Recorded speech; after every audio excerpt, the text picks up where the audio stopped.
ونصلي ونسلم على حبيبه الكريم أما بعد فأعوذ بالله من الشيطان الرجيم بسم الله الرحمن الرحيم يا أيها النبي حسبك الله ومن اتبعك من المؤمنين صدق الله العظيم.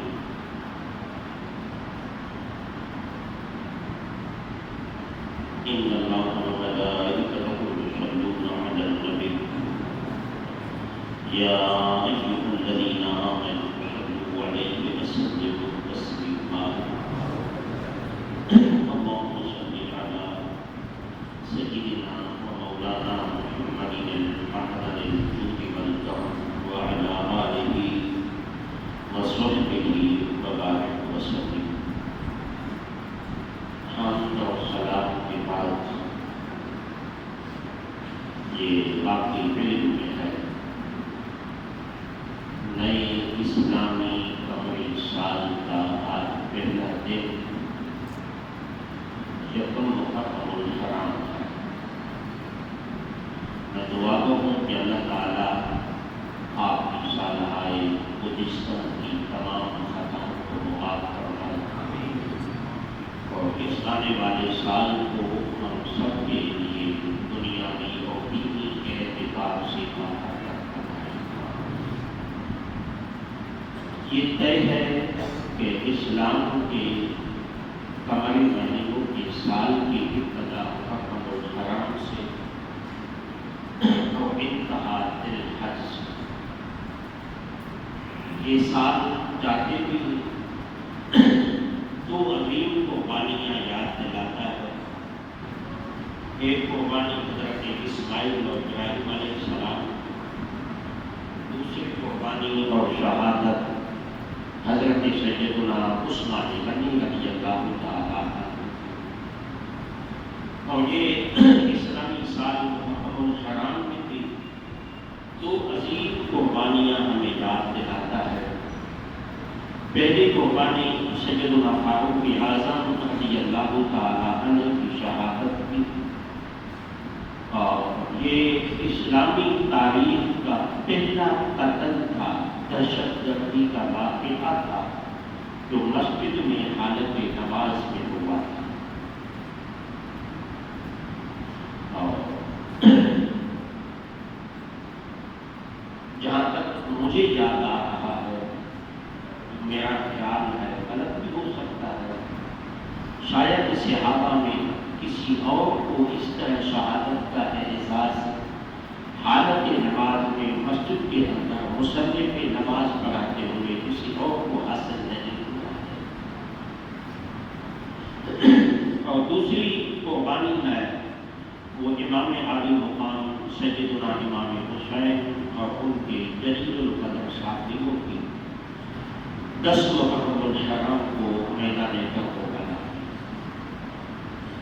یہ المیہ ہے کہ جس طرح مسلمان امام عالی مقام کے دنوں کو اہتمام سے مناتے ہیں اور امام عالی مقام سے عقیدت اور محبت کا اظہار کرتے ہیں اور کرنے کی چاہیے. کاش اسی طرح ہم خلفائے راشدین سے بھی، سیدنا صدیق اکبر، سیدنا فاروق اعظم، سیدنا عثمان غنی اور مولائے کائنات سے بھی اس طرح حکومتی، سرکاری اور عوامی سطح پہ عقیدت اور محبت کا اظہار کرتے ہیں. اللہ ہم سب کو ہدایت کی توفیق عطا فرمائے. خلیفہ دوم سسر مصطفیٰ، مراد رسول، اسلام کی عزت، جن کے اسلام لانے سے صحابہ کے ساتھ ساتھ آسمانوں کے فرشتوں نے بھی خوشیاں منائی. تو سیدنا فاروق اعظم رضی اللہ تعالیٰ عنہ کا مقام اور مرتبہ کیا ہے؟ جبریل امین کو حضور علیہ السلام نے کہا، جبریل آپ مجھے بیٹھ کے فاروق اعظم کا وہ شان بتائیں جو آسمانوں میں بیان کیا جاتا ہے. فرشتوں کے یہاں فاروق اعظم کا مقام کیا ہے؟ ایک مقام تو وہ جو انسان بیان کرتے ہیں، محافل منعقد کرتے ہیں، کتابیں لکھی گئی. اب فرشتوں کی رائے فاروق اعظم کے متعلق کیا ہے؟ تو حضرت جبرائیل عرض کرتے ہیں یا رسول اللہ یہ کام جلدی میں ہونے والا ہے. یہ پورا شان جو حضرت فاروق اعظم کا مجھے معلوم ہے اور میں بیان کرنے بیٹھ جاؤں تو 950 سال کا عرصہ چاہیے. کتنا بولیے؟ 950 سال کا عرصہ جبرائیل جیسے جامع الکلام کو چاہیے، جس کا ایک ایک لفظ اختصار پر مبنی اور بامعنی اور بامقصد ہوتا ہے. ہم خطیبوں کے جملے اکثر بے مقصد بھی ہوتے ہیں، اکثر، لیکن وہ خدا کا وحی لانے والا فرشتہ ہے. وہ کہتے ہیں کہ جتنا بھی اختصار سے بیان ہونا 950 سال چاہیے. اور پھر مقام کیا ہے؟ حضرت سعد بن ابی وقاص کہتے ہیں رضی اللہ تعالیٰ عنہ کہ حضور کی خدمت میں قریش کی چند عورتیں بیٹھی، عورتوں کی عادت ہے زور سے بول لیتی ہے نا. عورتیں جب 4-5 بیٹھ جائیں تو زور سے بولتی ہیں. اب اس کا مطلب یہ نہیں کہ عورتیں بولتی ہیں تو آپ نہیں بولتے یا ہم نہیں بولتے. ہم بھی، عورتیں بھی ہمارا شانہ بشانہ ہے نا آج کی اس دور میں، تو کم ہم بھی تو نہیں. وہ تو اپنے گھروں میں شور بجاتی ہے تو مسجدوں میں شور بجاتے ہیں. تو آواز بلند ہونے لگی ان عورتوں کے حضور کی خدمت میں. ہونی تو نہیں چاہیے. یہ غالباً ان دنوں کی بات ہے جب تک حضور کے سامنے آواز کو پست رکھنے کا شرعی حکم قرآن میں ابھی تک نہیں آیا تھا. اور یہ حضور کے ساتھ عورتوں کا بیٹھنا بھی ان دنوں کی غالباً بات ہوگی جن دنوں میں شریعت نے پردے کا حکم نہیں دیا تھا. تو یہ عورتیں بیٹھی تھی حضور علیہ السلام کی خدمت میں، باتیں کر رہی تھی. باتوں کے دوران آوازیں بلند ہونے لگی. ایسے میں کنڈی بجی. حضرت فاروق اعظم رضی اللہ تعالیٰ عنہ نے اجازت طلب کی کہ یا رسول اللہ میں اندر آ سکتا ہوں. میں کئی مرتبہ کہہ چکا ہوں کہ کسی کے بھی گھر بغیر اجازت کے نہیں جانا چاہیے. اجازت نہ ملے تو ناراض میں نہیں ہونا چاہیے. تو حضور علیہ السلام نے اجازت دی. اجازت جیسے ہی حضور نے دی، حدیث کی الفاظ ہے کہ جب اس نے اجازت طلب کی یہ عورتیں ساری کھڑی ہو گئی.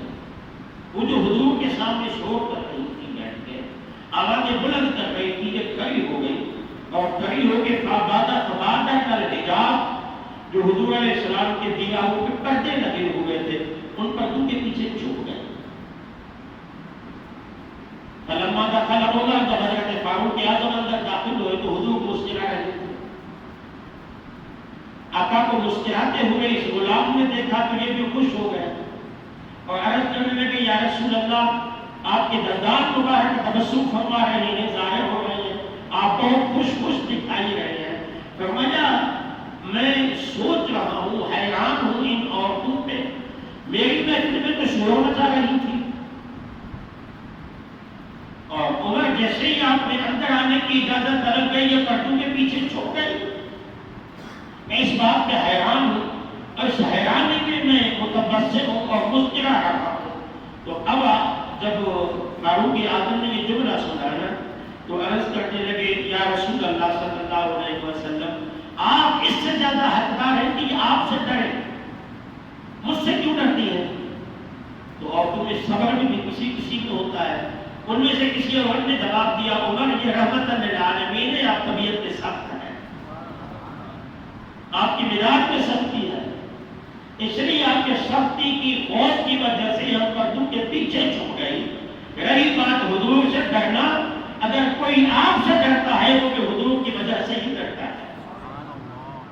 تو فاروق اعظم بھی فرمایا کرتے تھے کہ لوگوں میری مزاج میں جو سختی ہے اللہ کی عزت کی قسم وہ اپنی وجہ سے نہیں ہے.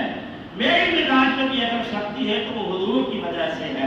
اپنے اپنی طبیعت میں سختی اس لیے رکھتا ہوں کہ میری مزاج کی سختی کو دیکھ کے کوئی دشمن میرے نبی کو تکلیف نہ پہنچائے۔ جی ہمارا سب کچھ جو بھی ہے ان غلاموں کا، آج معاذ اللہ جن کے ایمان کے لیے بدبخت لوگ انگلیاں اٹھا رہے ہیں نا، ان کا عقیدت اور محبت کو دیکھیے۔ تو حضور علیہ الصلوۃ والسلام جب یہ اندر چلی گئی تو اپنے آقا علیہ الصلوۃ والسلام نے فرمایا عمر ان کی باتوں کو چھوڑ دو، یعنی اس عورت نے جو آپ کو جواب دیا ہے اس کو جواب نہ دو۔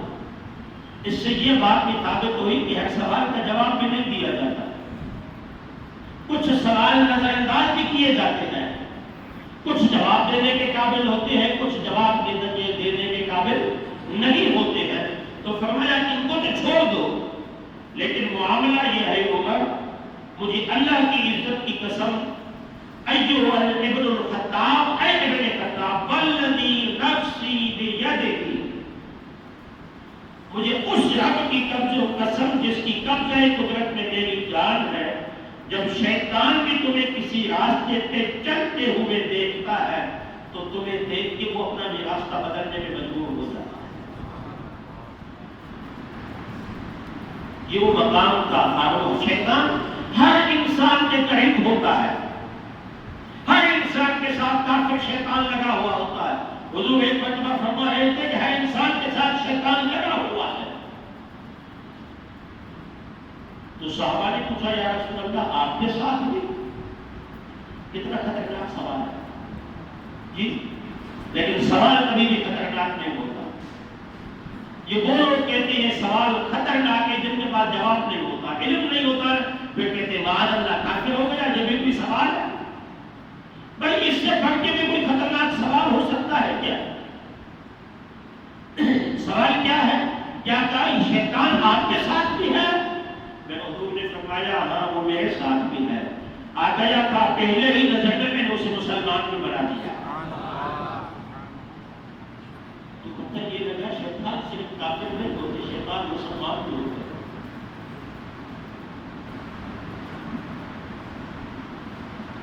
تو وہ جو راستہ بدلنے میں سب کے ساتھ ہے، لیکن عمر کو دیکھ کے راستہ بدل دیتا ہے۔ ان کے قریب آنا تو اپنی بات، بہکانا تو اپنی بات، گمراہ کرنا تو اپنی بات، نیک راستے سے ہٹانا تو اپنی جگہ پہ ہے، یہ سب باتیں بعد میں ہیں۔ حضور یہ سند دے رہے ہیں کہ عمر شیطان تجھے جب بھی دیکھتا ہے بھاگ جاتا ہے، اس لیے فرمایا کہ عمر جب بھی بولتا ہے حق بولتا ہے۔ جھوٹ تو شیطان بولتا ہے، غیبت تو شیطان کرواتا ہے، جھوٹ تو شیطان بولواتا ہے، انسان کو گمراہ تو نفس امارہ شیطان کرتا ہے نا۔ اور پھر ایک اور حدیث میں ہے، میرے آقا علیہ الصلوۃ والسلام نے فرمایا، حضرت بریدہ کہتے ہیں کہ ہم کسی جہاد سے واپس آ رہے تھے، ایک سیاہ فام باندھی ایک عورت حاضر ہوئی، غلامہ، خادمہ کا عورتوں کا زمانہ تھا، مرد اور خادم ہوتے تھے۔ اس نے عرض کی یا رسول اللہ میں نے ایک منت مانی۔ منت کیا تھی؟ اب وہ چونکہ اسلام کے آداب سے، تعلیمات سے صحیح واقف نہیں تھی، منت یہ تھی کہ یا رسول اللہ میں نے منت مانگی تھی، آپ جنگ میں جا رہے ہیں، آپ خیر و عافیت سے جنگ سے واپس آئیں گے تو میں آپ کے آنے کی خوشی میں رقص کروں گی، گاؤں گی، دف بجاؤں گی۔ اس لیے میں کہتا ہوں کہ ہر حدیث سے مسئلہ عقل نہیں ہوتا، ہر آدمی کے بس کی بات نہیں ہے۔ اب کوئی عقل مند کہے کہ کسی کے آنے کی خوشی میں، کسی کے کام آنے کی خوشی میں عورتوں کی ناچ کرواؤ، رقص و سرور کی محفلیں کرواؤ، کہ اس عورت نے مدد مانی اور حضور علیہ الصلوۃ والسلام نے اس کو دف بجانے کی اجازت دے دی۔ اب حدیث سے یہ ثابت ہوگا، وہ بھائی اس لیے ہم کہتے ہیں کہ براہ راست حدیث سے چلو گے تو پلے کچھ نہیں پڑے گا، اس کو سمجھنے کے لیے یا شافعی کے پاس آنا پڑے گا یا امام مالک کے پاس آنا پڑے گا یا احمد بن حنبل کے پاس آنا پڑے گا یا امام اعظم ابو حنیفہ کے پاس آنا پڑے گا؟ وہ جن کو اللہ نے بہت بڑا علم دیا تھا، ایک حدیث کا بھی علم تھا تو دوسری احادیث کا بھی تھا جی۔ احادیث نسب میں منسوخ بھی ہوتی ہے، حکم بدل بھی جاتا ہے، حضور کو بات واپس بھی لے لیتے ہیں، اس کی ہزاروں مثالیں دی جا سکتی ہے، تو ان کو اجازت دی گئی۔ ابو بکر آئے حضور کی محفل میں، وہ دف بجاتی ہے۔ عثمان غنی آئے، وہ دف بجاتی رہی۔ علی المرتضیٰ آئے، وہ دف بجاتی رہی۔ جیسے ہی حضرت فاروق اعظم آئے، اس نے دف سائڈ میں کر دیا، کونے میں جا کے بیٹھ گیا۔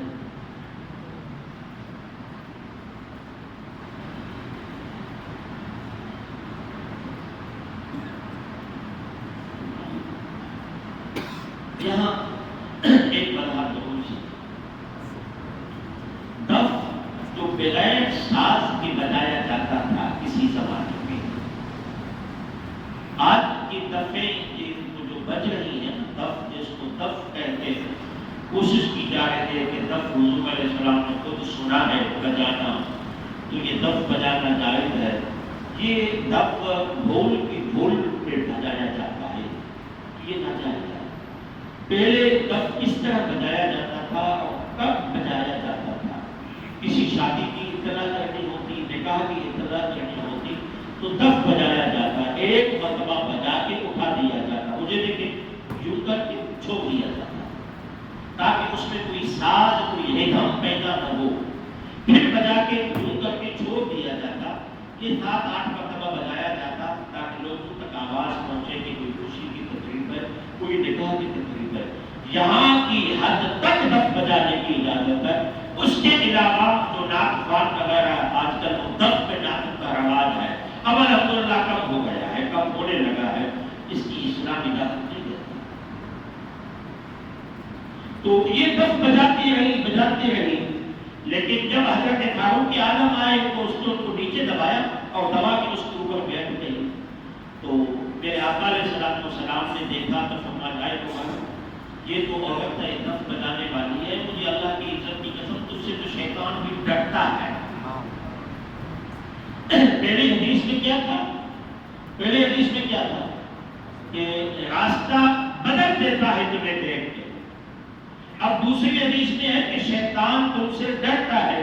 ایک اور حدیث ہے، حضرت عائشہ کہتی ہے کہ میں حضور علیہ السلام کے مبارک حجرے میں بیٹھی، باہر بچوں کے شور کی آواز آئی، بچوں کے شور کی آوازیں آنے لگی۔ حضور علیہ السلام اٹھ کھڑے ہوئے کہ دیکھیں یہ آوازیں کہاں سے آتی ہیں۔ تو حضور نے دیکھا کہ ایک حبشی عورت، وہ بھی باتی تھی، وہ عکس کر رہی تھی، بچے اس پہ شور مچا رہے تھے۔ اب حضور علیہ السلام نے یہاں حضور کا اپنے گھر والوں کے ساتھ اخلاق دیکھی ہے۔ بھائی بیوی کو گالیاں دینے والا، ان سے لڑنے والا، یہ کوئی جوان مردی اسے نہیں کہتے، حضور سے بڑا کوئی جوان مرد نہیں تھا۔ اب حضور علیہ السلام نے فرمایا، عائشہ دیکھو گی کیا؟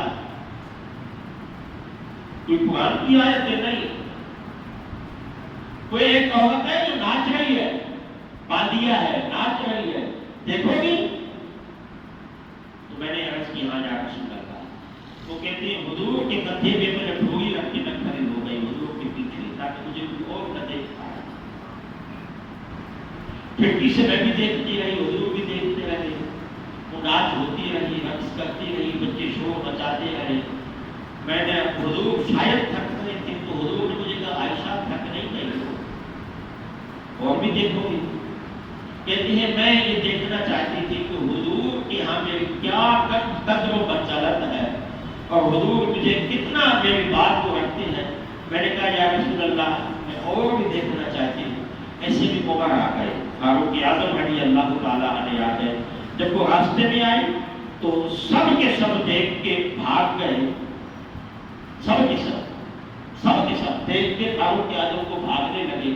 تو عائشہ کہتی ہے میں بھی جا کے اندر بیٹھ گئی، حضور آئی تو مسکرا رہے تھے، اور فاروق اعظم رضی اللہ تعالیٰ عنہ کو فرمایا فاروق مجھے اللہ کی عزت کی قسم میں دیکھ رہا ہوں کہ شیطان بھاگ رہی ہے، چاہے وہ جن ہو یا انسان تیرے آنے سے۔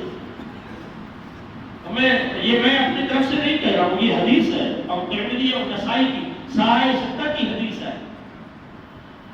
عمر تجھے دیکھ کے دو قسم کے شیطان بھاگ رہے ہیں، چاہے وہ شیطان جن ہو یا چاہے وہ شیطان انسان ہو۔ میں کسی کو نہیں کہہ رہا، کوئی مسلک والا اپنی طرف نہیں سمجھے، میری مزاج میں نہیں ہے کسی کو اس طرح کے جملے میں کہنا، لیکن کہتا ہوں حدیث ہے، مجھے تو سنا نہیں ہے پوری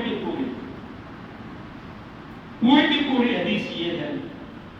تو حضور علیہ السلام نے فرمایا شیطان اور جن انسان یہ سب تم سے بھاگ رہے ہیں، اور پھر عائشہ کہتی ہے میں بھی جا کے بیٹھ گئی۔ اس سے اس حدیث میں صرف وہ جن شیطان کے بھاگنے کا نہیں، عمر کے وجود سے، عمر کے نام سے جو انسان شیطان فطرت انسان ہوتے ہیں نا، حضور نے فرمایا وہ بھی بھاگتا ہے۔ اور آج بھی ایمان کسی کا پرکھنا ہونا، اس کی صفت کو دیکھنا ہے کہ فرشتہ صفت انسان ہے یا شیطان صفت انسان ہے۔ عمر سے اس کے نام سے محبت کرے، سمجھو یہ فرشتہ صفت انسان ہے، اور فاروق اعظم کے نام سے نفرت کرے، سمجھو یہ فرشتہ نہیں، یہ شیطان صفت انسان ہے۔ یہ میں نہیں کہتا، یہ میرے حضور کا فرمان ہے صلی اللہ تعالی علیہ وسلم۔ ایک اور حدیث میں ہے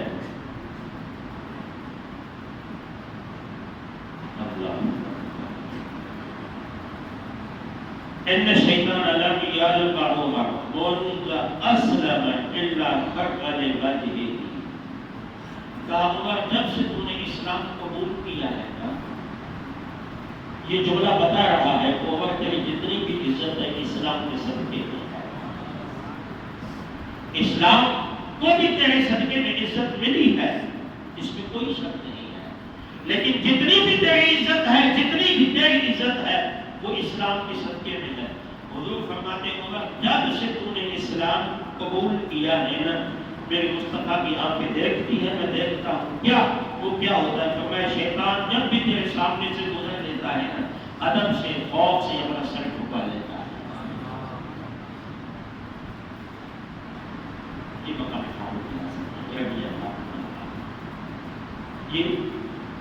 یہ مقام فاروق اعظم ہے کہ شیطان جس سے خوف آئے، شیطان جس سے ڈرے، شیطان جس کے نام سے بھاگ جائے۔ آج بھی کیا ہم سیدنا فاروق اعظم سے عقیدت کا اظہار کرتے ہیں؟ اور کچھ نہیں کر پائے گا، نماز کے بعد کم از کم 2 رکعت نفل اپنی طرف سے تنہا سیدنا فاروق اعظم کے اشارے ثواب کرتے۔ تحفظات تو یہ ہے، ہم اپنے باباؤں کا، اپنے پیروں کا عشق مناتے ہیں۔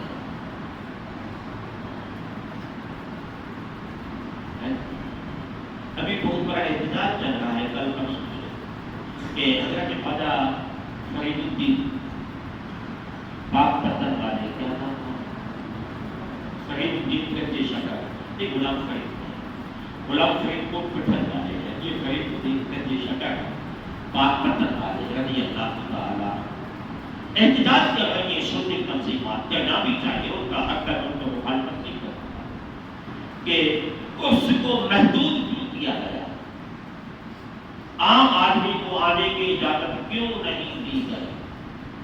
حکومت نے کہا کہ بابا کے پیش نظر ہم نے پابندی لگا، حکومت کو موقف کیا تھا، لیکن احتجاج آج کراچی میں بھی ہے جب نماز کے بعد، لیکن کسی نے یہ احتجاج کیوں کیا کہ یوم فاروق اعظم پہ سرکاری چھٹی کیوں نہیں کی۔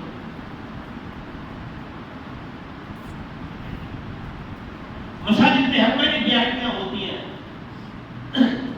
ان 4 خلفائے راشدین کے دن آپ مسجد میں کیوں نہیں بنائے؟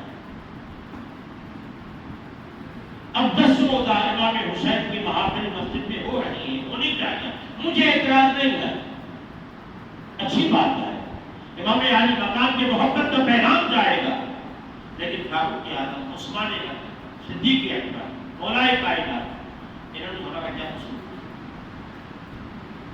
عقیدہ کیا ہے؟ جتنے بھی اولیاء کاملین ہو، تابعین ہو، تبع تابعین ہو، اولیاء اللہ ہو، سب کے سب کو ایک پلڑے میں جمع کر دو، حضور کے ایک ادنا صحابی کے برابر نہیں ہو سکتا۔ عام بزرگوں کا عرص اہتمام کے ساتھ منایا جائے، میں منع نہیں کر رہا، ایک بار پھر کر رہا ہوں، لیکن ان بزرگوں کے دل کو چھوڑ دیا جائے۔ اب ناراض نہیں ہونا، ناراض نہیں ہونا۔ 18 ذی الحج کو حضرت عثمان کا دن گزر گیا، میرے ہاتھ میں یہ تھا، میں نے جمعے کے دن کر دیا، بقیہ نہ میرے اختیارات ہیں نہ میرے وسائل ہیں۔ آپ میں سے کسی ایک نے آ کے مجھے کہا کہ مسجد میں جلسہ ہونا چاہیے؟ نہیں کہا۔ 18 ذی الحج کو کسی ایک نے 2 رکعتیں نفل پڑھ کے سیدنا مظلوم مدینہ عثمان غنی کو ایصال ثواب کیا؟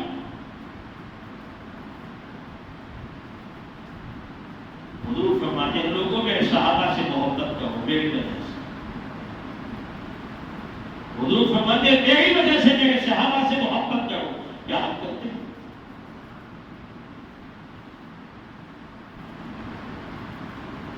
یوم فاروق اعظم ہے آج، مجھے تو کسی نے نہیں کہا کہ جلسہ ہونا چاہیے رات،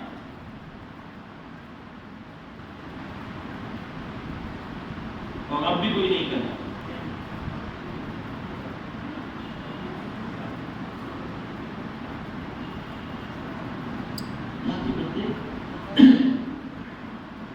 اس راستے پہ جا رہے ہیں جی، چیئرمین صاحب نے گردن اوپر کی ہونا چاہیے، لنگر کا انتظام کرو گے؟ نہیں، جو بھی ہوگا نہیں آپ، اچھا یہاں جلسہ آسان ہے نا، مولوی صاحب آپ آ جائیں، کتاب کر لیں، اور بعض اوقات کمیٹی والے خود محنت کرنے جاتے ہیں۔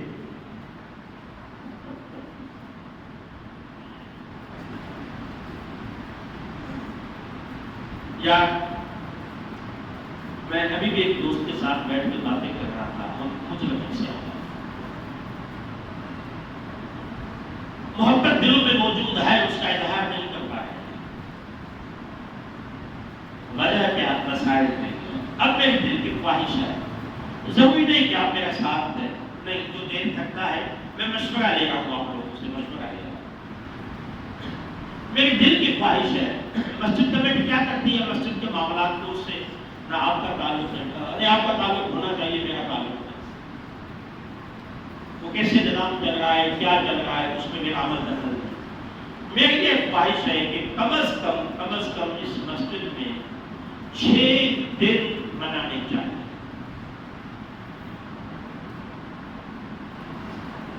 ایک میلاد مصطفیٰ، بلکہ 7 وہ ہوتا ہے، لیکن اچھے پیمانے پہ نہیں ہوتا۔ اگر میں اس مولوی کو بولا امام صاحب آپ سے اچھا بیان کون کرتا ہے، ٹھیک ہے، اس میں محبت بھی ہوگی، لیکن باہر سے آنے سے خرچہ بھی تو ہوتا ہے۔ ایک حضور کے میلاد کا، ایک حضور کے معراج کا، ایک امام عالی مقام کی شہادت کا، 4 دن خلفائے راشدین اس مسجد میں ہونے چاہیے، بڑے پیمانے پہ نہیں۔ سچی ایک مشورہ ہے آپ کا، مشورہ ہے آپ کو، مشورہ لے رہا ہوں۔ اگر آپ کہیں ضرورت نہیں ہے، دوسری جگہوں پہ ہوتی ہے، دوسری جگہ پر یار یہ مرکزی مسجد ہے، ہر معاملے میں پیچھے کیوں؟ ہر معاملے میں ہم پیچھے کیوں؟ اب محلے کی مسجدیں گلیوں میں ہے، سائڈوں میں ہے، کونے میں ہے، ہر جگہ پہ وہ آگے، ہم پیچھے کیوں؟ اس کا مجرم کون ہے؟ امام؟ نہیں، صرف امام نہیں، کمیٹی ہے، لیکن صرف وہ بھی نہیں، سارے زمانے بھی ہے۔ اگر میں یہ کہوں کہ ہم ایک بزم بنائیں، ماہانہ بنیادوں پہ ان کا ایک مخصوص رقم، مختصر رقم 50-100 کے درمیان، 100 سے زیادہ نہیں، 50 سے کم نہیں، ہم بزم بنائیں، آپ ان کے ممبر بن جائیں، ماہانہ کم از کم یا زیادہ سے زیادہ 100 روپیہ، جس کو زیادہ طاقت ہے وہ زیادہ دے، اور پھر اس بزم کے زیر اہتمام مسجد کے معاملات میں ہمارا عمل دخل نہیں ہوگا، کیونکہ جب کمیٹی اور بزم آمنے سامنے آ جاتی ہے پھر اقتدار طاقت کی جنگ ہوتی ہے، پھر لڑائی شروع ہو جاتی ہے۔ مسجد جیسے چلتی ہے خدا کرے اس سے آسان طریقے سے چلے، اچھے طریقے سے چلے، لیکن اگر ہم کو بزم بنائے اور اس کا سربراہ میں خود بن جاؤ،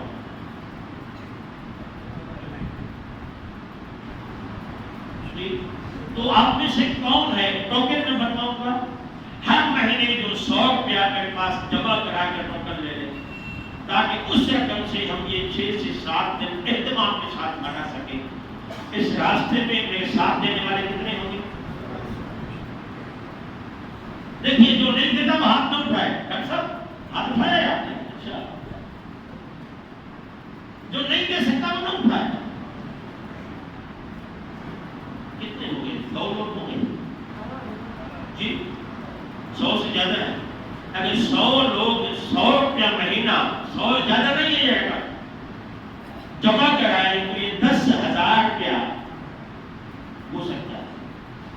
اب کچھ نہ بھی دے پائیں گے تو اللہ جس کو طاقت دیے وہ 200 روپے کر کے دے گا، لیکن جس کو بھی دے، جس کو بھی امداد منائے، اسی سلسلے میں ایک اجلاس بلاؤں گا، ایک میٹنگ کروں گا، آپ سب کو بلاؤں گا، جمعے کے دن کے علاوہ کہیں بیٹھیں گے اور پھر مشاورت ہوگی، تاکہ یہ ہم 7 دن ایک اہتمام سے منائیں، اپنی عقیدت اور محبت کا اظہار کریں۔ ٹھیک ہے؟ تو آج سے ہم خدا کے نام پہ شروعات کر دیتے ہیں بغیر پیسے سے۔ تو رات بعد نماز عشاء، مجھے بہت سی باتیں کرنی تھی نا،